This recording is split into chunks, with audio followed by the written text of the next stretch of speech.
This is Tom Lee, editor-in-chief for NEJM Catalyst, and we're talking today with Paul Vandernot, who is the leader of an interesting international community of medical centers working together on value-based healthcare.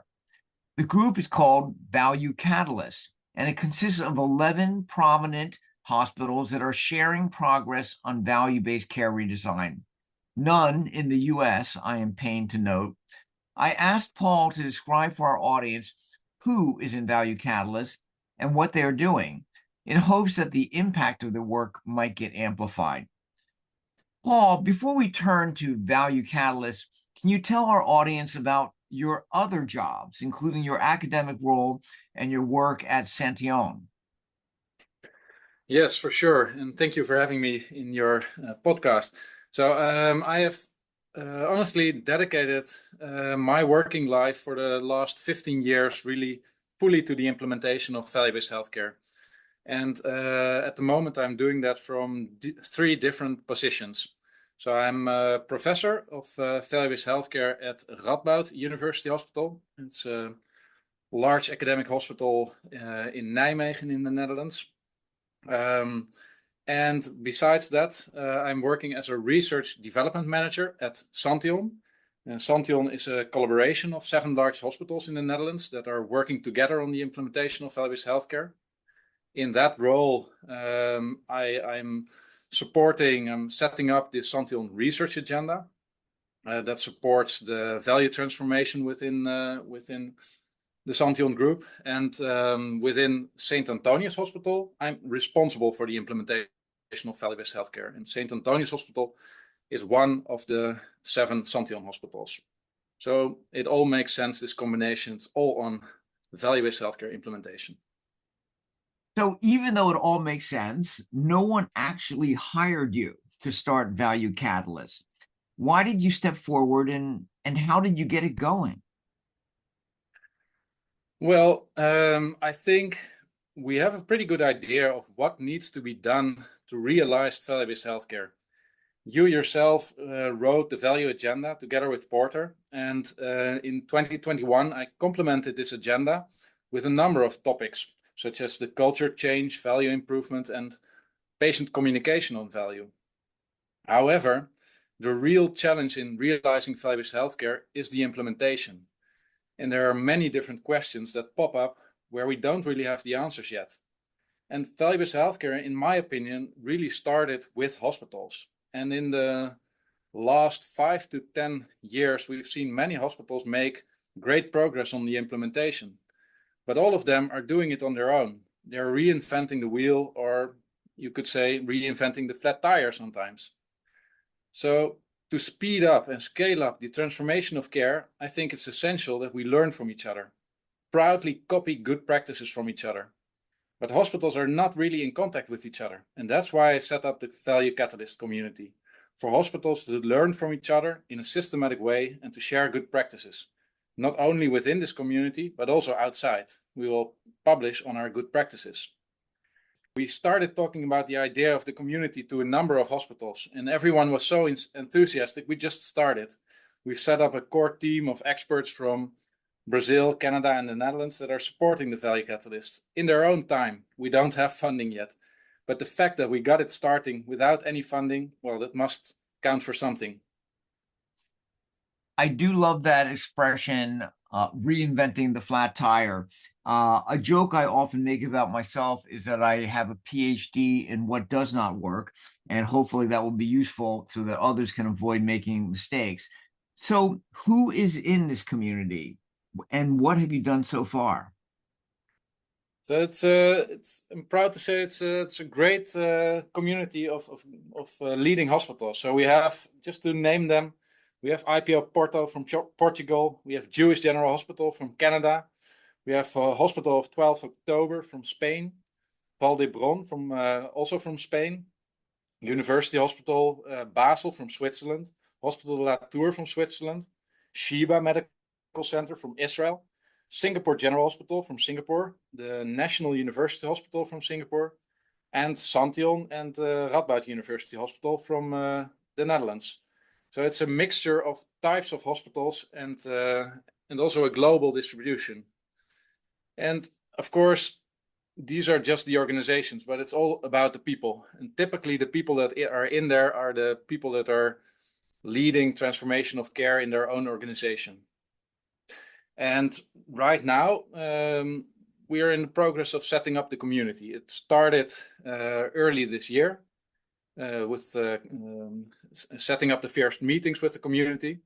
And the focus is really also about creating a team or community feeling. And we have had the first 3 to 4 meetings, also meeting in person, connected to the NEJM conference in Amsterdam this year. And we're working on a number of themes, and we started with the theme of condition-based organization. So really the change of organizational structure that many of the hospitals are in the middle of. Well, can you give us an example or two of the best practices you've learned about so far? And do you think that this group can actually accelerate spread? Yeah, for sure. But bear with me, we just started. So I want to give 2 examples that we're still working on. One is related to what I just mentioned. So each of these hospitals is working somehow on a form of condition-based reorganization. So what I mean with that is that hospitals typically are organized function-based. So with their departments and specialties, that is how their organizational structure is set up.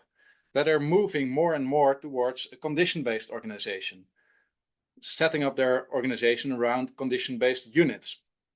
And what is often said when people are talking about value-based healthcare is that you should really radically reorganize your hospital and not organize it around, let's say these departments, function-based, but completely around patient groups.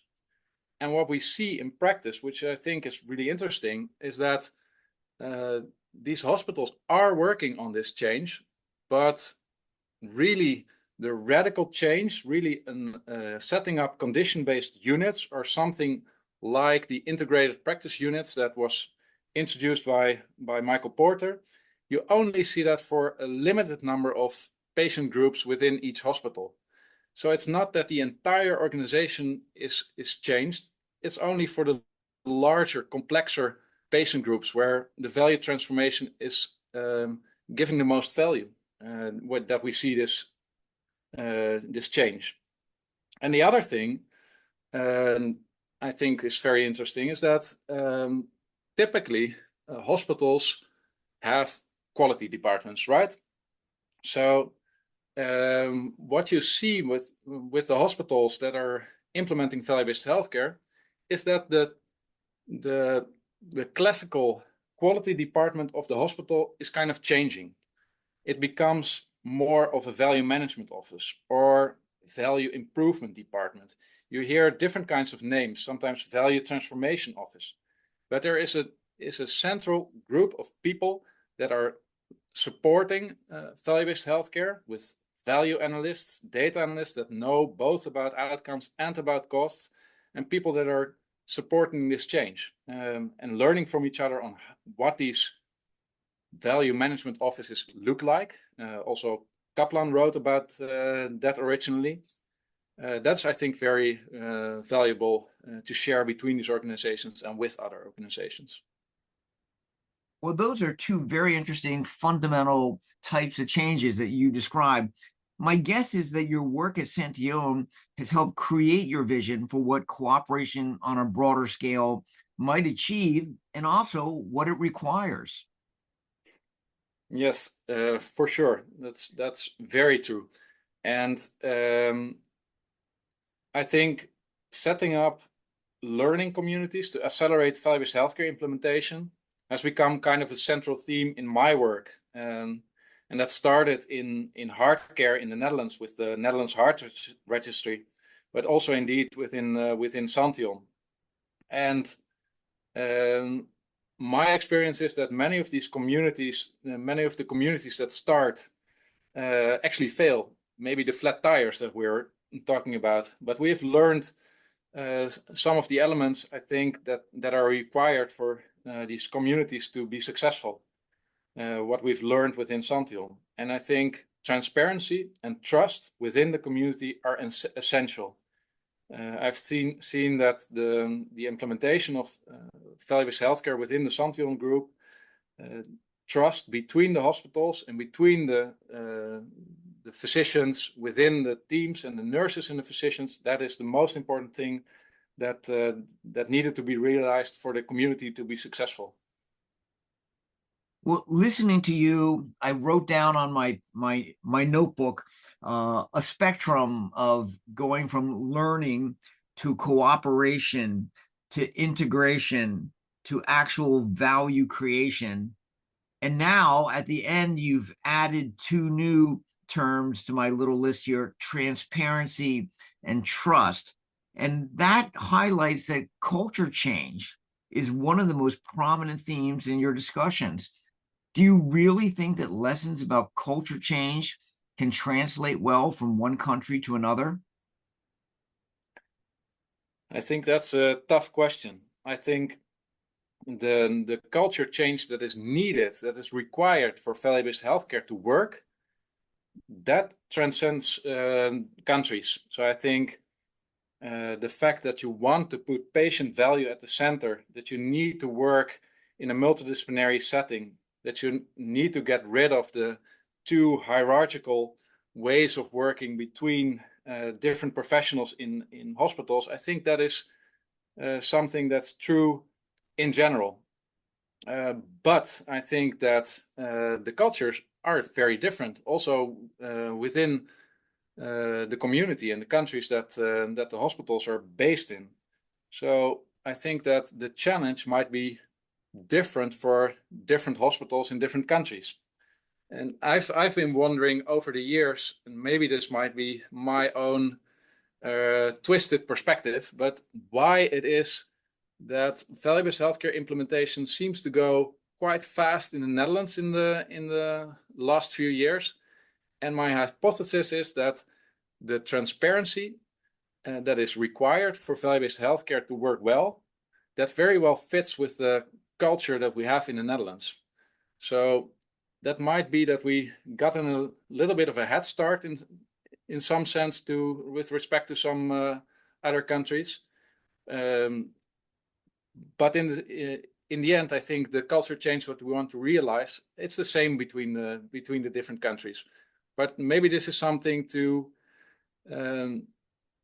talk about in the future and to see if we were actually able to realize this culture change that is needed.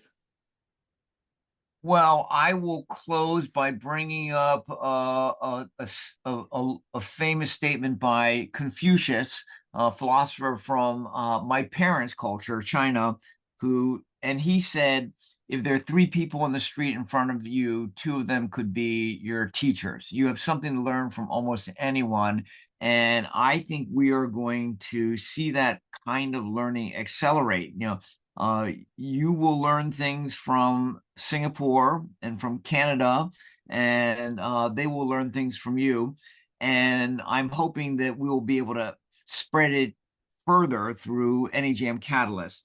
I'm so glad that you're doing this work, and I know that you're bringing the rigor of an academic to it. You're not going to just assume that good things are happening. You're going to measure it.